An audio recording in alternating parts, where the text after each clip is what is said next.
Richie Bradshaw, Locked On Sun Devils. I, Drake Toll of Locked On Big 12, do believe Bobby Hurley should be fired at the end of the season. He is the king of doing just enough to keep his job for a really, really long time. And recruiting has been there. Wins have not, really. And now in the Big 12, laying a complete egg in his first season in a very tough conference. But we've seen other schools like BYU walk through the door last year and competed instantly. Houston was also in that category. Arizona was one of the top teams in the conference.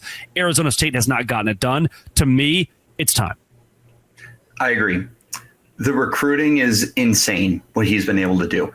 Since they have started tracking like 4-star, 5-star stuff like that, I'm going to blow your mind with this. Yeah. Of the top 25 recruits, according to 24/7, Bobby Hurley has recruited either 17 or 18 of them just in that 10-year span that he's been at ASU. Multiple 5-star kids, multiple kids that are super high 4-star, maybe should be there. He has gone to the tournament 3 times. Those 3 trips all required him to go through the first of 4, where he's 2-1. And then he's 0-2 in the round of 64. And there's been some really good teams in there. There has been some really good teams that he's had. And there's NBA players that have come through this program too. And they just have no success. They are looking here under 500 when it comes to in-conference play. 0.463 to be exact. Like they don't win in the Pac-12, clearly not in the Big 12. And yeah, you can recruit all day long, but if you're Kevin Sumlin, it doesn't matter how good you recruit because you can't coach these kids up. And Bobby Hurley is the Kevin Sumlin of college basketball. Like all these top classes and all these 5-stars are coming in and you're doing nothing with it. Nothing. And it's beyond frustrating because this was the year. This was the year where everything was supposed to align. You were going to the conference for college basketball. You were going to make a statement with 2 5-star kids, with a really good transfer class, and everything has fallen on its face. And like I said previously, I don't like blaming injuries. You just won't find me doing that. So I can acknowledge ASU has had a lot of injuries, but the guys who are healthy, I mean, why aren't you getting more out of them? And it's the same issues every single year with Bobby Hurley. These guys aren't playing physical under the rim for getting rebounds. They are causing turnovers. Like it's just the same problems every year. Free throw shooting. Don't even get me started, Drake. Yeah. Tell me, Richie, is the success of the football program, which by and large has not been there in Hurley's 10 years, is this newfound success putting even more pressure on Hurley, showing that teams can win at the top level of both men's basketball and football now?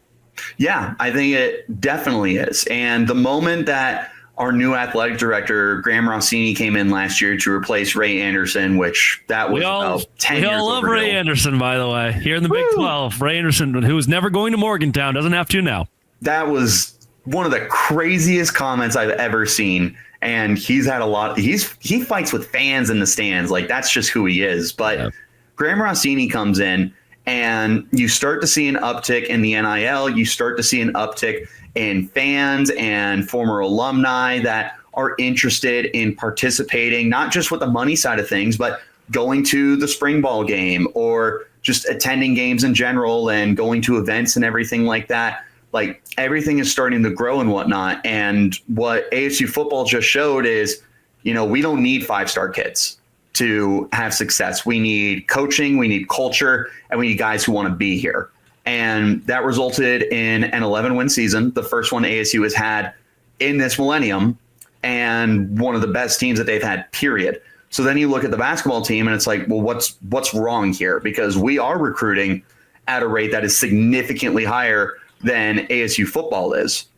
And yet they are having even less success. Like, you talk about in that decade that Hurley has been here, ASU football has been pretty much in that same realm. Like, they're fine. Some years they're a bowl team, and then they've had some really bad years. But at least we're seeing a rebound, no pun intended, from the football team that we're just not seeing from the basketball team. Are fans upset? Because there are some schools, to be honest with you, that just don't really care about basketball. Like, people are just like, you know what? Just another year of Nebraska, right? They just lose every year. They're kind of, all right, whatever. It's the basketball team. Do fans really care enough for Bobby Hurley to go? It is so hit and miss because the fans that actually do care about ASU basketball, first of all, God bless them, because that is not an easy thing to do. But they do want to see this program improve. And we know that it can be better. But then you've got the fans that are wishy-washy and don't really pay too much attention, who will tell you exactly what you just said is, well, it's ASU basketball. We don't have expectations here. Like, my personal expectations that don't get accomplished is I want to go to the tournament every once in a while. Every couple of years, I want to go to the tournament. In my lifetime, I want to go to a Sweet 16. And that just looks less and less realistic with every year that Bobby's here. But those fans will tell you, can we really do better? Like, can we do better than Bobby Hurley? Is anything going to change? Can you bring someone in who's going to change things? And it's like, I hear what you're saying. That's not the mindset you should have, but I hear you.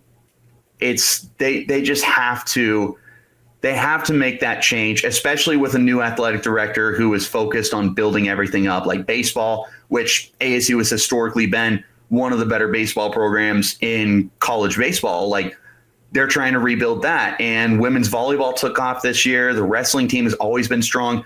I don't know if you know this, ASU hockey is top 10 in the country right now. Like, they're building up their sports across the board, and college basketball is probably the second biggest sport collegiately after football, and you're not doing anything there. So I think it's time to make that change, even if some fans are of the mindset of, can we do any better? You're not going to do better if you have that mindset. I mean, if Bobby Hurley's name was pretty much anything but Bobby Hurley, is he still the head coach there? That's something that I wonder a lot too, as we hear on every single broadcast, oh, Bobby Hurley, the all-time college basketball assist leader, and this, that, and the other. And, oh, his brother's Dan. It's like, yeah, I wish Dan was here too. But it's definitely something that you have to wonder, is there's so much name brand here with Bobby Hurley. It's not Richie Bradshaw's on the court, and no one knows who Richie Bradshaw is. If he was on the court, we're in trouble. But it's something that's really worth having a conversation about. Richie, if folks want to find more of your work talking all things Arizona State, where can they go? You can find me on Twitter at Richie Brads with a Z 36. You can check out the podcast at LO_Sun Devils. We're also available wherever you get your shows. The YouTube page, absolutely popping off right now. We reply to all the comments, so pop on over there. Let's have a conversation. And yeah, it's a good time to be a Sun Devil, just not if you like basketball. Yeah, football is definitely on the rise, and I do think that Arizona State will have yet another Big 12 championship caliber team. Want to thank everybody for making these shows your first listen every single day. Come back next week. We'll be covering all things Big 12 and Sun Devils on our respective shows. This has been, and it always will be, a crossover between Locked On Sun Devils and Locked On. Thanks for making it your first listen every single day. Dose Grande.